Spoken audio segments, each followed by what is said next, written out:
My name is Clara Vance, and I was 31 the year my mother and sister tried to steal 4 years of my life with a single piece of paper. They waited until I was an ocean away, sourcing materials in Italy, to quietly transfer the deed of the historic estate I had rebuilt with my own bare hands into a family trust I didn't control. My mother would later tell a room full of relatives that she did it to protect me from the stress of ownership. She had no idea that the house was legally bound to my architectural license, and what I handed them at our Thanksgiving dinner turned their luxury bed and breakfast dream into a federal historic preservation nightmare.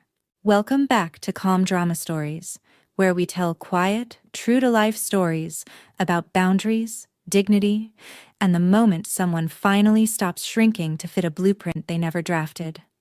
People think architects are obsessed with how things look. We aren't. We are obsessed with how things stand. We trust load-bearing walls, deep-poured concrete, and the undeniable mathematics of gravity. I built my entire life on that philosophy. If you want something to last, you do not take shortcuts, and you certainly do not build on a swamp. Unfortunately, I was born into a family that treated relationships exactly like a swamp. Shifting, unstable, and perfectly willing to swallow you whole if you stood still long enough. In my family, there was my younger sister Chloe, who was handed the finished product. And there was me, who was expected to build it. Nobody ever said this explicitly. They didn't have to. The rules of our house were drawn into the foundation. Chloe, 3 years my junior, was a lifestyle influencer. That was a generous title for someone who spent her days taking photos in coffee shops and starting businesses that lasted exactly as long as my mother's funding did. My mother, Eleanor, enabled every single one of Chloe's phases. When Chloe wanted to be a boutique owner, my mother remortgaged her house to lease a storefront that closed in 8 months. When Chloe wanted to be a life coach, my mother paid for the certification. And then, there was me. I was the dependable one. I put myself through architecture school by working double shifts at a drafting firm. I paid my own rent. I solved my own problems. By the time I was 26, I was a licensed restoration architect, specializing in saving 19th century properties from the wrecking ball. My mother liked to brag about my title to her friends at the country club, but behind closed doors, my independence was treated as a given, not an achievement. Clara is fine, my mother would say, waving a hand. Clara always lands on her feet. Chloe needs our help. I accepted that dynamic because fighting it felt like trying to punch a brick wall. You can't change the structural integrity of a family that has decided who you are. So, I poured all of my love, all of my patience, and every dime of my savings into buildings. Buildings make sense. If you care for them, they stand. 4 years before the Thanksgiving dinner that ended my relationship with my family, I found the Oakhaven property. It was a massive, rotting 1892 Victorian estate sitting on 3 acres of overgrown land just outside the city limits. It had been abandoned for 2 decades. The roof was caving in, the wraparound porch was a safety hazard, and the original mahogany staircase was buried under years of debris and water damage. Every developer in the county wanted to bulldoze it and build cheap townhouses, but I walked through the front doors, smelled the damp rot, looked up at the intricate, surviving plasterwork on the ceiling, and I fell in love. It was a ruin, but it was an honest ruin. I bought it at auction for a fraction of what the land was worth, using every cent of my life savings and a commercial construction loan I had to fight tooth and nail to secure. I registered the property under an independent LLC with my name as the sole proprietor. Because of the property's age and significance, I successfully placed Oakhaven on the State Historic Registry. This is a detail that matters deeply for what happens later. When you accept historic grants and tax protections to restore a registered property, you enter into a binding, ironclad legal agreement with the zoning board and the state. You cannot alter the floor plan. You cannot change the commercial zoning without a mountain of approvals, and the restoration must be overseen by a licensed historic architect, namely, me. I essentially locked the house into a legal vault that only my professional credentials could open. For 4 years, I bled into that house. I spent my days at my corporate firm and my nights and weekends in a dust mask, pulling up rotted floorboards by the light of a halogen lamp. I scraped a century of lead paint off the exterior trim. I carefully mapped the original blueprints and restored the corbels by hand. I didn't take vacations. I didn't go out. Oakhaven was my entire world. It was the only promise I had ever made to myself, and I was going to keep it. During those 4 years, my mother and sister visited exactly twice. The first time was the week after I bought it.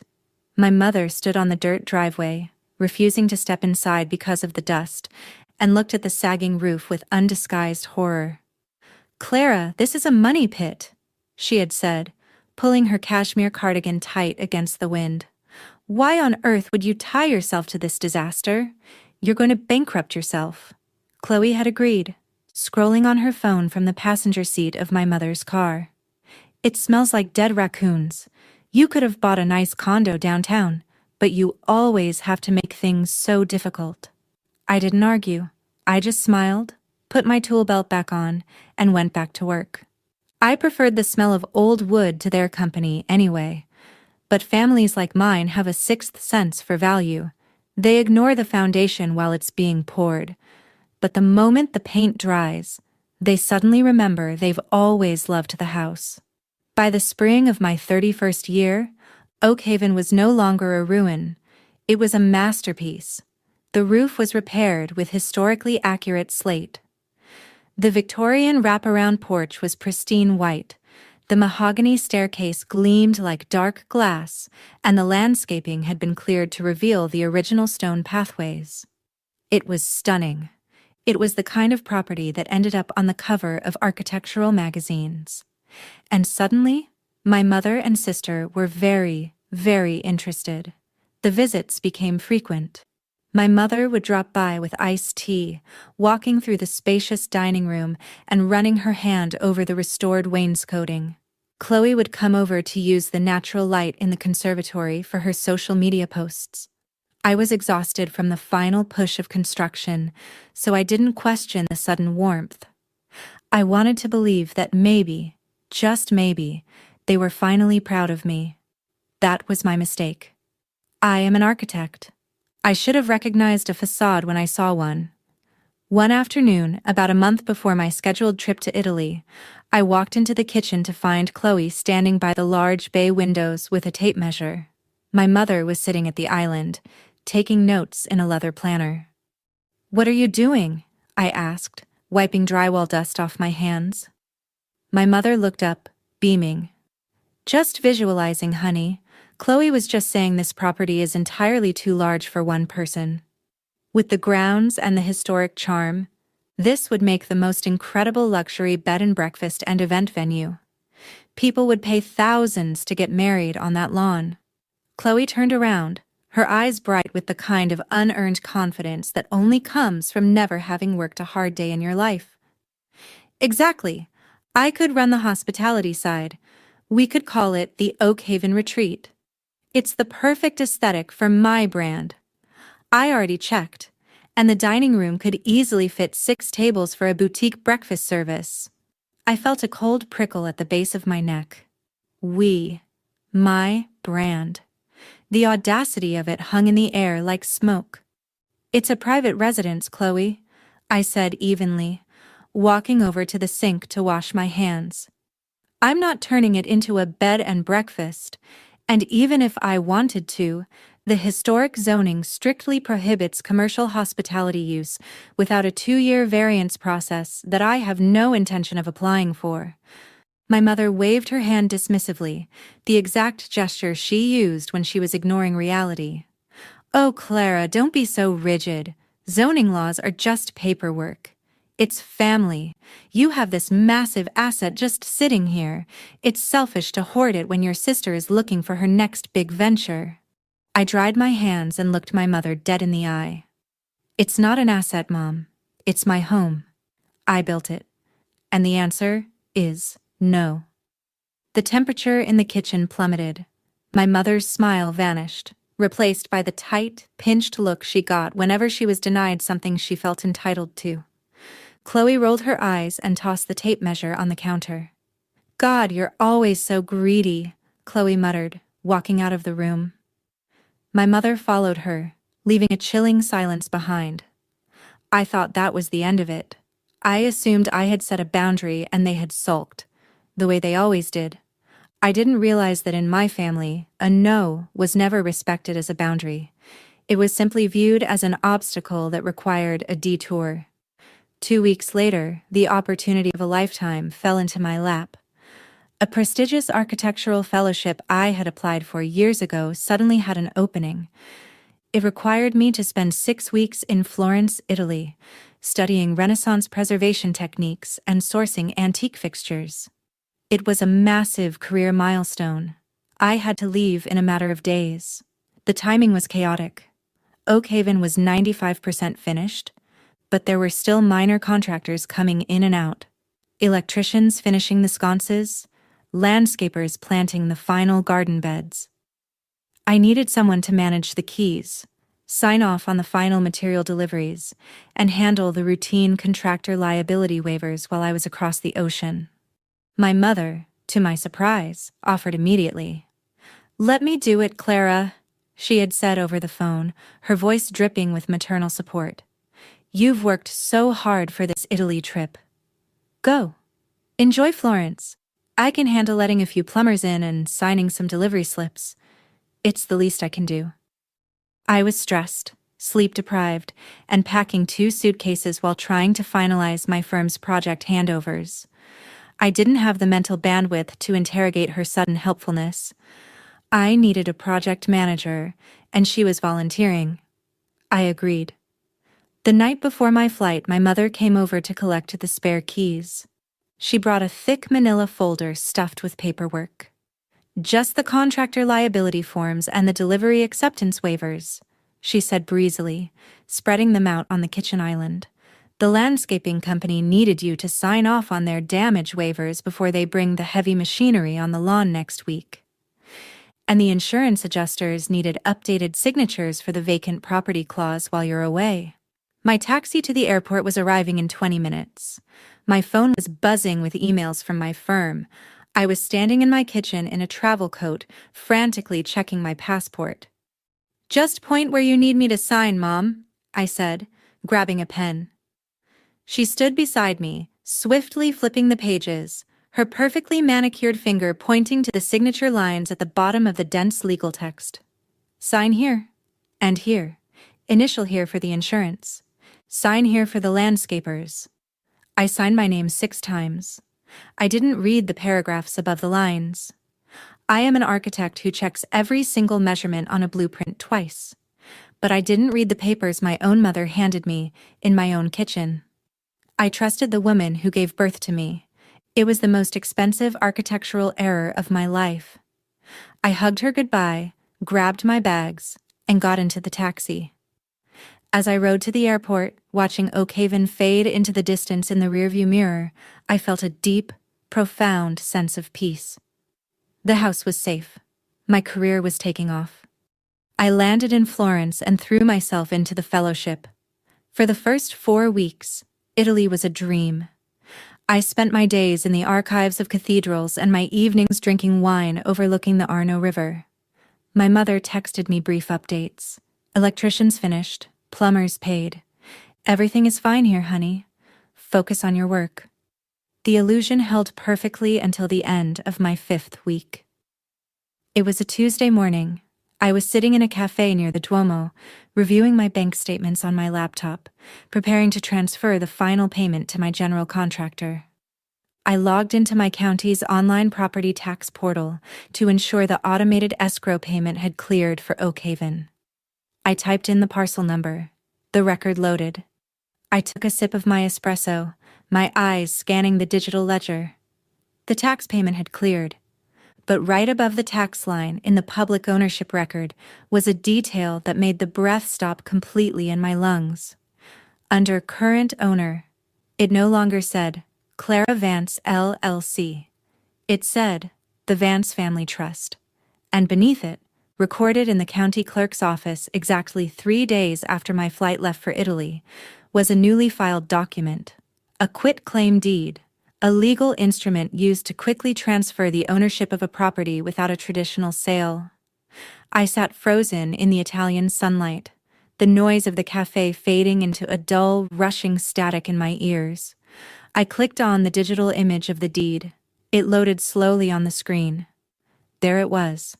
A formal transfer of Oakhaven from my LLC to the trust controlled by my mother and sister. And at the bottom of the page, executing the transfer, was my signature. My real, authentic signature. I stared at the loop of my C and the sharp angle of my V. It wasn't forged. I had written it myself. I had signed it in my own kitchen, standing in my travel coat, while my mother rushed me through a stack of landscaper liability waivers 20 minutes before my taxi arrived.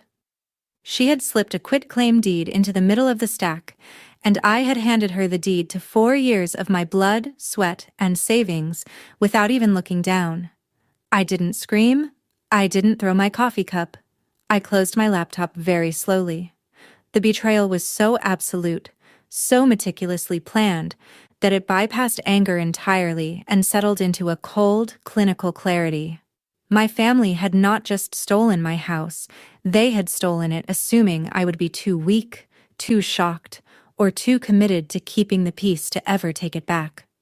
They thought they had outsmarted the architect. They had secured the property. But as I sat there, calculating the time difference between Florence and my lawyer's office back home, I realized they had made a fatal error. They had stolen the bricks, but they had absolutely no idea how the foundation was wired. If you are the kind of person who panic dials the people who hurt you, demanding explanations while your voice shakes and your tears give them exactly the reaction they want, I understand you. I really do. For 30 seconds, sitting in that sunlit Italian cafe with my laptop open to the county clerk's portal, my thumb hovered over my mother's contact name on my phone. My chest felt hollowed out. I wanted to call her and scream until my throat bled. I wanted to ask how a mother could look her daughter in the eye, hug her goodbye, and steal 4 years of her life with a sleight of hand. But I didn't press call, and I didn't yell. Because I remembered a fundamental rule of structural engineering. When a building is collapsing, you do not stand inside it and scream at the walls. You step outside, you assess the structural failure, and you contain the damage. My mother and sister had weaponized my trust. They had relied on the fact that the dependable daughter would be too busy, too compliant, and too eager to please to actually read the stack of contractor liability waivers she was handed 20 minutes before a flight. They thought they had executed a flawless heist. Here is what they didn't know. They thought they had stolen a house. In reality, they had just stolen a highly regulated, federally monitored, legally binding historic asset that they had absolutely no qualifications to own, let alone operate. I closed my laptop, paid for my espresso, and walked back to my rented apartment. I didn't call my family. Instead, I called Marcus, the corporate real estate attorney who represented my architectural firm and my LLC. When Marcus answered, it was 3 a.m. back in the States. But I didn't apologize for waking him. "Marcus," I said, my voice completely level, "pull up the county recorder's office. Search parcel 409-B, the Oakhaven property. Tell me what you see." I heard the rustle of sheets, the click of a keyboard, and then a long, heavy silence. "Clara," Marcus said, his professional tone instantly evaporating into shock. "There's a quitclaim deed here, recorded 3 days after you left. It transfers the title from your LLC to the Vance family trust. Clara, your signature is on the grantor line. Did you authorize this?" "I signed it," I told him calmly. "It was slipped into a stack of insurance waivers by my mother. I didn't read the header. It's my signature, Marcus. It's real." Marcus swore under his breath. "Clara, a quitclaim is immediate. It doesn't require a traditional closing, title insurance, or a bank's oversight. If your signature is genuine, the transfer is legally binding on its face. They own the title. I can file an emergency injunction for fraud, but because you physically signed it, it's going to be a massive, protracted legal battle. I don't want an injunction, I said. Clara, you have to fight this immediately. They stole your property. I know, I replied, looking out the window at the terracotta roofs of Florence. But Marcus, you and I both know the title is only one piece of paper. Tell me, what happens to a Level 1 state historic covenant when the title is transferred without a 90-day prior notification to the State Historical Commission? There was a pause on the line. I could practically hear Marcus's legal brain pivoting, the gears catching on the brilliant, devastating reality of my question. The covenant is breached, Marcus said slowly, the realization dawning in his voice. Exactly, I said. And what happens to the $150,000 in state preservation grants my LLC was awarded? Grants that explicitly require the property to remain under the ownership of the licensed preservation architect who applied for them? They go into immediate default, Marcus answered, and I could hear a dark chuckle forming in his throat. The state issues a clawback. They demand the grant money be repaid in full immediately by the current title holders. And finally, I continued, my voice as cold and precise as a scalpel, what happens when a residential trust attempts to operate a commercial bed and breakfast and event venue on a property zoned exclusively for single-family historic residential use without applying for a commercial variance? The zoning board issues a cease and desist, Marcus said.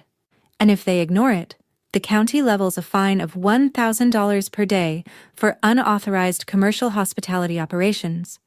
Plus, the IRS strips the property of all residential tax exemptions. The property taxes will quadruple overnight. So, I said, leaning back in my chair, my mother and sister didn't just steal a house. They stole a default notice, a six-figure state debt, and a massive zoning violation. They just don't know it yet. Clara, Marcus said, you are terrifying when you are quiet. I'm an architect, Marcus. I read the codes. My mother doesn't. I took a deep breath. I want you to formally notify the State Historical Commission of the title change today.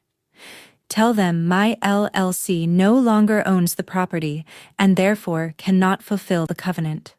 Let the state trigger the default. Do not warn my family. Let them build their little business. Let them take bookings. I want them to be entirely, publicly committed to this venture before the foundation cracks. I spent the final week of my fellowship in Italy doing exactly what I came to do. I studied Renaissance columns, I sourced antique brass hardware, I ate incredible pasta. I did not text my mother.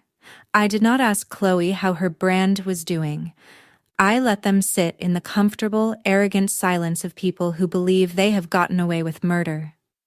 When I flew back to the States, I didn't go to Oak Haven. I rented a quiet, extended-stay suite near my downtown office. My mother assumed I was just busy catching up on work at the firm, and since I had ostensibly handed over project management to her, she didn't question my absence. In reality, I was building my file. I started checking Chloe's public social media accounts, and just as I suspected, my sister lacked the fundamental discipline required to keep a secret. Her Instagram was a goldmine of self-incrimination.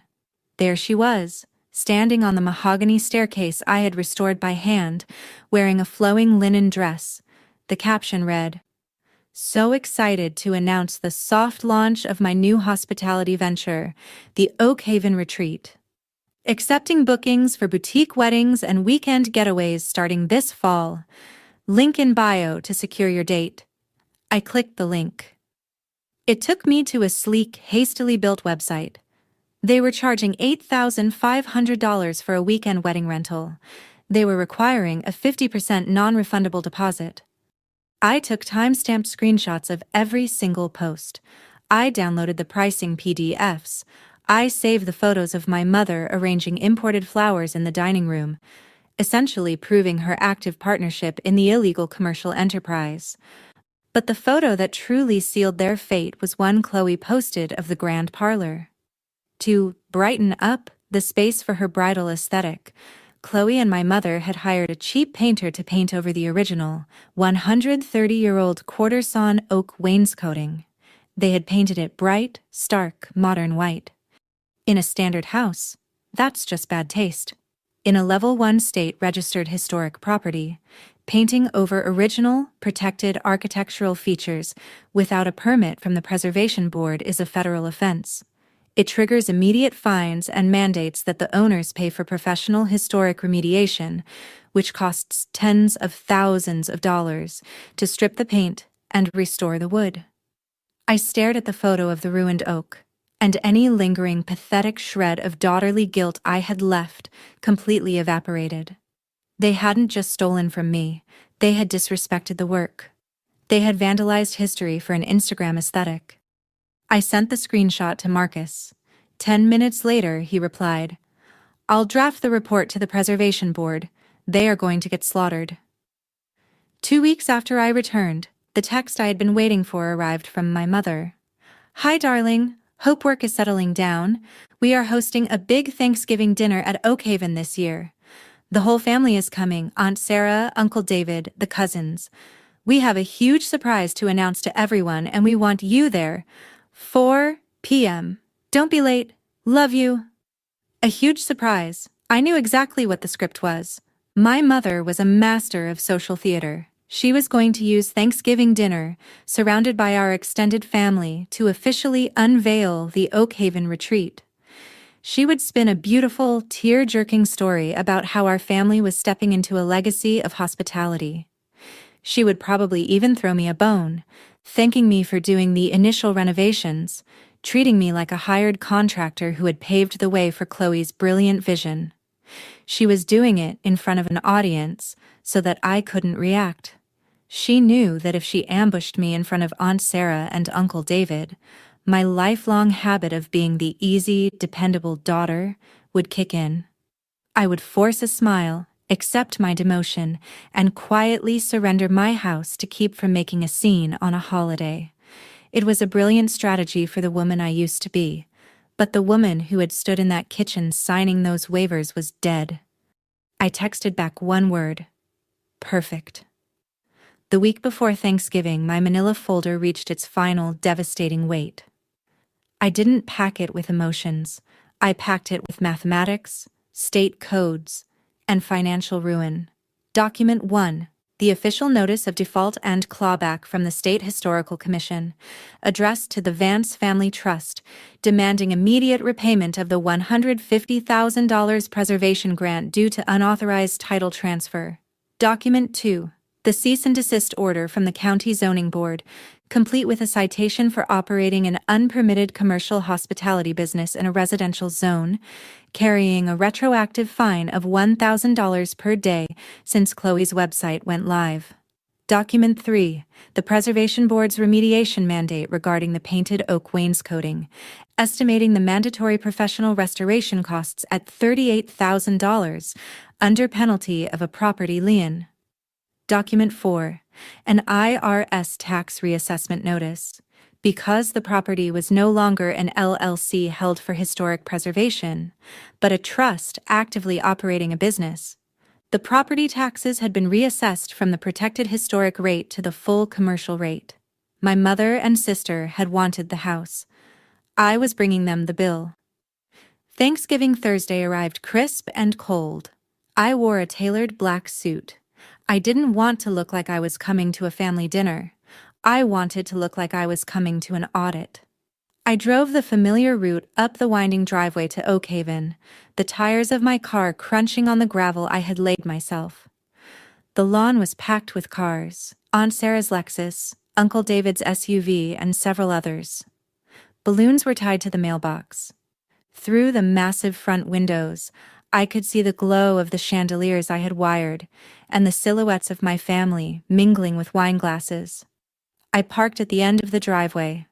I turned off the engine and sat in the quiet of my car for a long moment.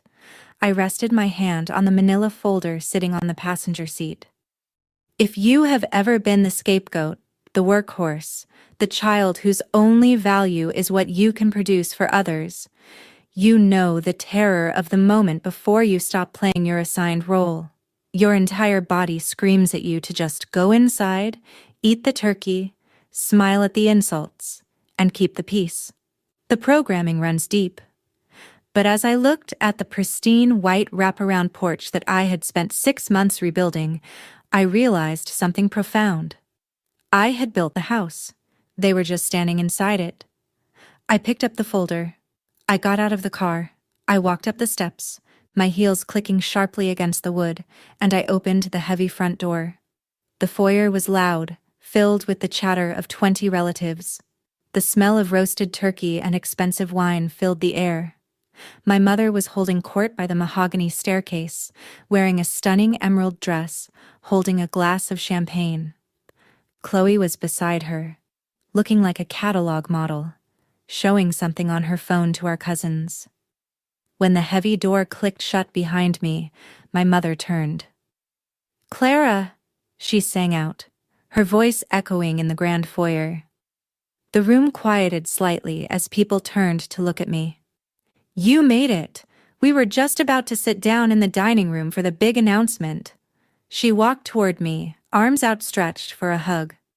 I didn't step back, but I didn't raise my arms either. I let her embrace my rigid shoulders.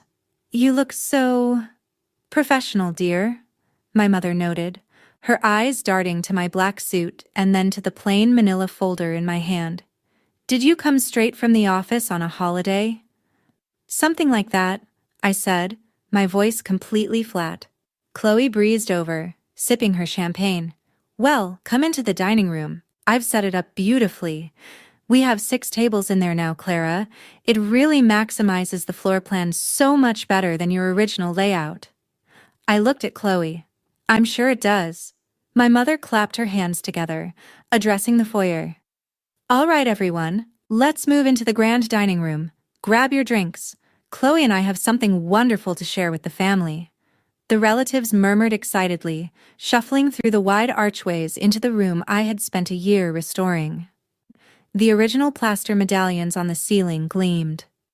The new, illegal commercial tables were arranged tightly across the floor. I walked in last. I didn't sit. I stood at the end of the room, near the threshold, holding my folder. My mother stood at the head of the room, raising her champagne glass. Chloe stood beside her, glowing with triumph. "Family," my mother began, her voice taking on that polished country club resonance. "We have so much to be thankful for this year, but this year is especially momentous. As you all know, Clara did some wonderful preliminary work on this old house." Preliminary work. 4 years of blood, sweat, and a near-empty bank account reduced to a hobby project in front of 30 people. "But," my mother continued, her smile widening, "we realized that a property this magnificent belongs to the whole family. It shouldn't just be hoarded away.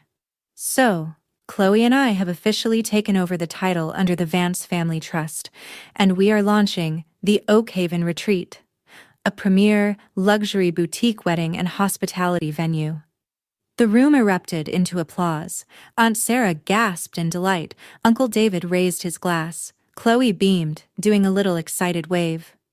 My mother looked right at me through the sea of clapping relatives. Her eyes were sharp, daring me to speak, daring me to ruin Thanksgiving, daring me to be the difficult one. She had cornered me perfectly. I waited until the applause died down. I didn't raise my voice. I didn't need to. In a room with perfect acoustics, the truth carries just fine on its own. "It's a beautiful vision, Mom," I said smoothly, cutting through the celebratory hum. "There's just one minor detail regarding the title transfer that I think you and Chloe need to clarify for the family before anyone books a room." My mother's smile tightened. "Clara, not now. We are celebrating." "Oh, I think we should celebrate," I said, taking 2 steps forward and laying the manila folder flat on the nearest dining table. "I think we should celebrate the fact that when you slipped that quitclaim deed into my insurance waivers, you assumed you were inheriting a free house, but you didn't." The room went dead silent. Aunt Sarah lowered her glass. I opened the folder. I didn't throw the papers. I slid the first document onto the white tablecloth. Mom, this is a notice of default from the State Historical Commission, I said, my tone as helpful and informative as a tour guide. Because you transferred the title of a Level 1 historic property out of the Licensed Architects LLC without state approval, the $150,000 preservation grant is now in default. The state is demanding immediate repayment from the trust, which means from you. My mother stared at the paper, the color beginning to drain from her cheeks. What are you talking about? It's our house now. We don't know. I slid the second paper out. This, I continued, unbothered, is a cease and desist from the county zoning board. Oakhaven is zoned residential. Chloe, your website has been taking commercial deposits for 3 weeks. The fine is $1,000 a day for illegal hospitality operations.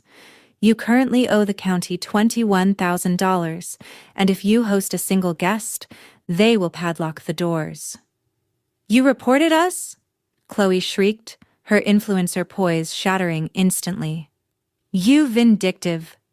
I didn't have to report the commercial activity, Chloe. I lied smoothly. You posted your pricing publicly on Instagram. The county has algorithms for that. I slid the third paper onto the table. And finally, Mom, the preservation board saw Chloe's photos of the grand parlor.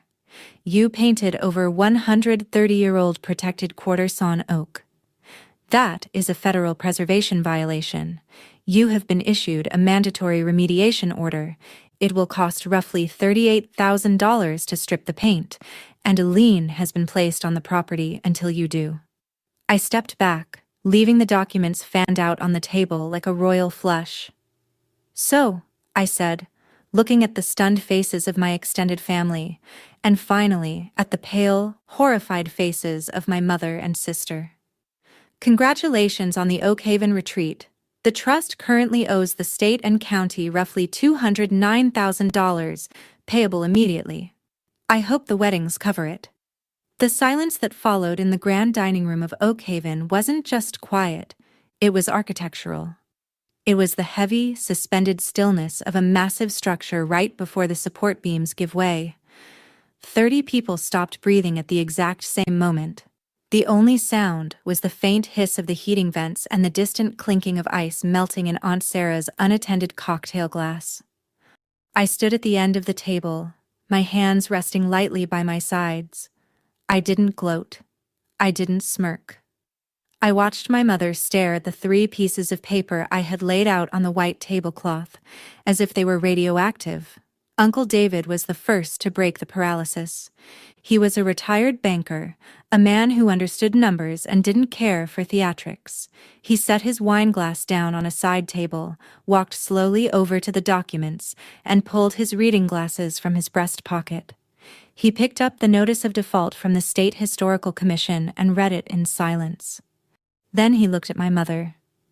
"Eleanor," he said, his voice stripped of all holiday cheer. "Is this true? Did you transfer the title of a state-funded historic property into your personal trust without clearing the covenants?" My mother's mouth opened and closed. She looked from Uncle David to me, her eyes wide with a frantic, cornered panic. She had spent her entire life controlling the narrative, spinning her selfishness into maternal sacrifice. But you cannot spin a federal tax reassessment. You cannot gaslight a zoning violation. "David, it's a misunderstanding," my mother stammered, her hands fluttering over the table but refusing to actually touch the papers. "Clara is she's being dramatic. We are family. The state doesn't fine family for keeping a property in the family." "The state," I said, my voice cutting through her panic like a cold knife, "does not care about our family tree, Mom. The state cares that the licensed architect who is legally bound to maintain this property no longer owns it. You broke the covenant. The debt is yours." Chloe pushed past our mother, snatching the cease and desist order from the table. Her eyes scanned the bold red print from the county zoning board. Her manicured nails literally shook as she read the fine amount. $21,000? Chloe shrieked, her voice cracking. She spun around to face our mother, the alliance breaking apart in real time. "Mom, You said the zoning was fine. You said you checked it. I just spent $12,000 on custom linens and marketing for the launch. I don't have $21,000. Chloe, sweetheart, calm down, my mother said, reaching out to touch her arm. Chloe slapped her hand away. Don't tell me to calm down. The county is going to padlock the doors. We have a wedding booked for next weekend. The extended family was watching this with a mixture of horror and morbid fascination. My cousins were whispering. Aunt Sarah had physically taken a step backward, distancing herself from the blast radius. My mother, realizing that she was losing her audience, did the only thing people like her know how to do when they are caught. She pivoted to victimhood, turning her furious, watering eyes on me. "How could you do this?" she demanded, her voice rising to a shrill and trembling pitch. "How could you set a trap for your own mother and sister? You deliberately let us invest our time and money into this. You sat in Italy and planned our ruin." I looked at her, entirely unmoved by the tears that had controlled me for 3 decades. "I didn't set a trap, Mom," I said smoothly. "I built a house. You broke in, changed the locks, and tripped the alarm. Don't blame the architect because you didn't know how the security system was wired." "You tricked me into taking the deed?" she yelled, her composure entirely gone now. "I signed the papers you put in front of me," I corrected her, keeping my tone perfectly conversational. "The papers you snuck into a stack of insurance waivers while my taxi was idling outside. You stole my property. I simply stepped out of the way and let you hold the weight of it." "Well, you are going to fix it," my mother commanded, pointing a trembling finger at me. "You are going to call your lawyers on Monday. You are going to tell the state it was an administrative error. You are going to take the title back into your LLC and make these fines go away. You are the architect, Clara. This is your mess." There it was, the fundamental delusion of the abuser. Even when they hold the smoking gun, they expect the person they shot to clean up the blood. She still believed that I was the dependable daughter, that underneath my rebellion, I would eventually fold and assume the burden of her mistakes. I smiled. It was a small, genuine smile. "I can't fix it, Mom," I said softly. "What do you mean you can't fix it?" Chloe cried out, waving the zoning violation in the air. "I mean," I said, looking right into my mother's eyes, "that the state grant was voided the moment the title transferred. It cannot be reinstated. The zoning fines are actively accruing against the current owners of the property. That's the Vance Family Trust. And the IRS tax reassessment is permanent until a new historic application is filed, which takes 2 years." I picked up the manila folder, empty now, and held it against my side. "You wanted Oakhaven," I said to the two of them, my voice loud enough for every relative in the room to hear. "You felt entitled to it. You thought I was just the hired help preparing it for your use. Well, congratulations. It's yours, along with the $250,000 in liabilities attached to it." I turned to the rest of the room. Aunt Sarah wouldn't meet my eyes. Uncle David gave me a small, almost imperceptible nod of respect. "Happy Thanksgiving, everyone," I said. "I hope the turkey is excellent." I didn't wait for a response. I turned on my heel and walked out of the grand dining room, my footsteps echoing through the foyer. My mother screamed my name. I heard the sound of a glass shattering against the floor, likely Chloe throwing her champagne flute in a tantrum. I didn't stop. I opened the heavy front door, walked out into the crisp November air, and got into my car. As I drove down the driveway, leaving the house I had rebuilt with my own hands behind me, I didn't feel a single ounce of grief. I felt lighter than I had in my entire life. The fallout over the next 6 months was spectacular, and I watched it all through the sterile, protective lens of Marcus, my attorney. My mother tried to fight the state. She hired a flashy real estate lawyer who charged her $500 an hour just to tell her exactly what Marcus and I already knew. She had no case. The quitclaim deed was legally executed. The trust owned the property. Therefore, the trust owned the debt. The State Historical Commission did not care about family drama. They filed a formal judgment against the Vance Family Trust for the $150,000 grant. When my mother couldn't pay it within 30 days, the state placed a massive lien on the property. The county zoning board was even less forgiving. Because Chloe had already taken deposits for weddings, the county treated the property as an active illegal commercial enterprise. They padlocked the front gates of Oakhaven. Chloe had to refund over $40,000 in wedding deposits that she had already spent on designer furniture and marketing. When she couldn't produce the refunds, 3 different brides filed civil suits against her LLC. Chloe was forced to declare bankruptcy at 28. And then came the tax bill. Without the historic exemption, the property taxes for a restored 3-acre estate were astronomical. My mother, who lived entirely off the fixed income of my late father's estate, began to drown. By March, the Vance Family Trust was completely bled dry. My mother had to sell her own house, the 4-bedroom suburban home I had grown up in, just to cover the legal fees and keep the county from seizing Oakhaven at a tax auction. She moved into a small rented apartment. Chloe, humiliated and broke, moved in with her. They had tried to steal my foundation, and in the process, they had completely demolished their own. In April, Marcus received the call we had been waiting for. It was my mother's attorney. They were begging to settle. I sat in Marcus's downtown office, sipping a sparkling water, as he put the opposing counsel on speakerphone. My client is willing to return the title of the Oakhaven property to Clara Vance's LLC, the attorney said, his voice exhausted.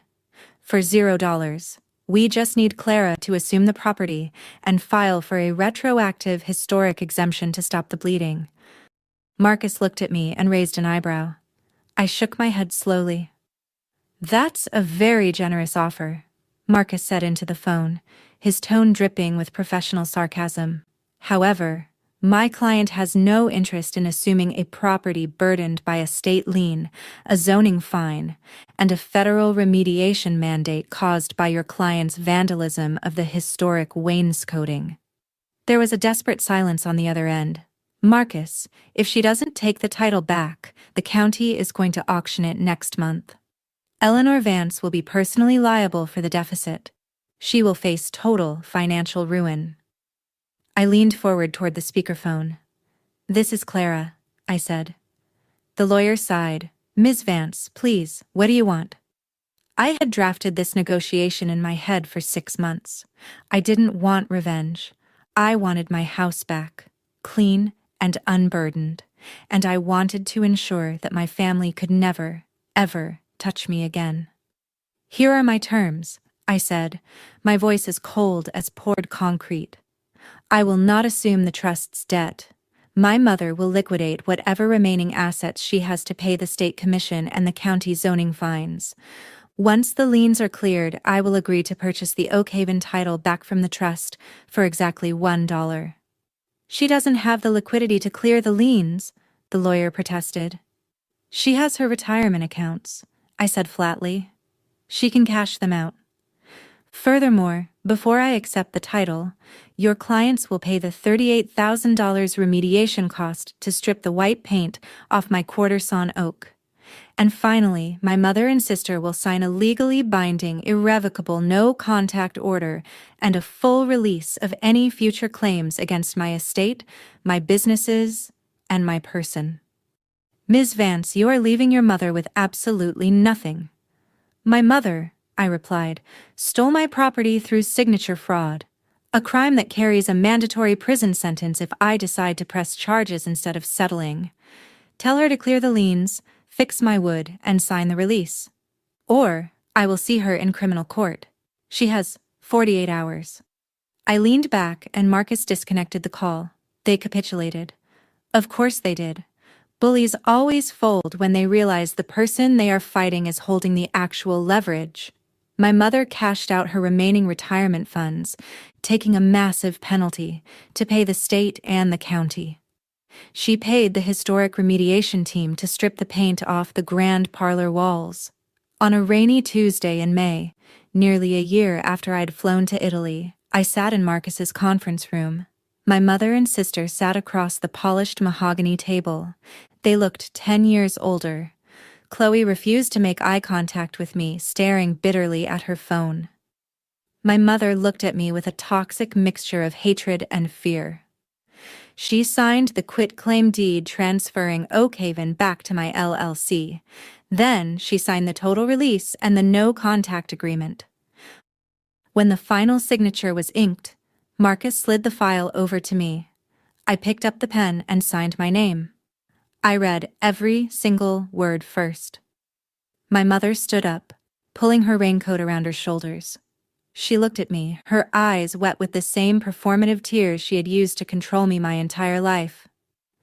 "I hope you're happy, Clara," she said, her voice trembling. "You destroyed your own family over a house." I didn't stand up. I just looked at her, entirely immune to the guilt she was trying to project onto me. "I didn't destroy anything, Mom," I said. "I am an architect. I just inspected the load-bearing walls of this family, realized they were entirely rotten, and authorized the demolition." She stared at me for a long second, realizing finally and forever that she had absolutely no power left in the room. She turned and walked out, Chloe following silently behind her. I never saw them again. The remediation team finished restoring the grand parlor a month later. The oak gleamed, dark and rich, stripped of the cheap white paint that had tried to cover its history. The state reinstated my preservation grant. The county lifted the zoning flags. Oakhaven was mine again. But this time, it wasn't just a house I was building to prove my worth to a family that would never value me. It was a fortress. It was a monument to the moment I finally learned how to protect myself. People always ask me if I feel lonely in that massive house, living completely estranged from my mother and sister.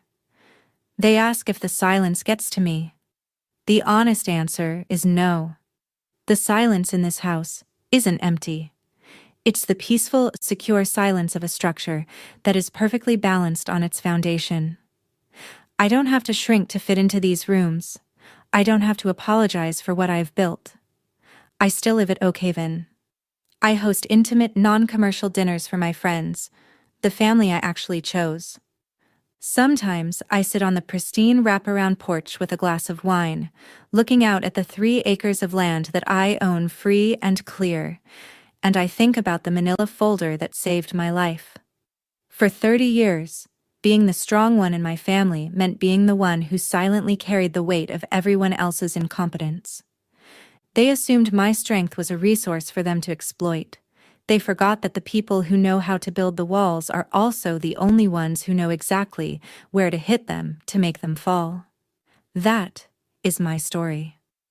One historic estate, one stolen signature, and one folder that proved that while they were playing house, I was reviewing the blueprints. If you are the dependable one in your family, the one whose boundaries are treated as suggestions and whose labor is treated as an inheritance, take this as your sign. Stop pouring your foundation in a swamp. Let them sink. You are allowed to build a house that only has room for people who respect the door. Share this with someone who needs to hear it tonight. Drop a comment, hit subscribe, and I will see you in the next one.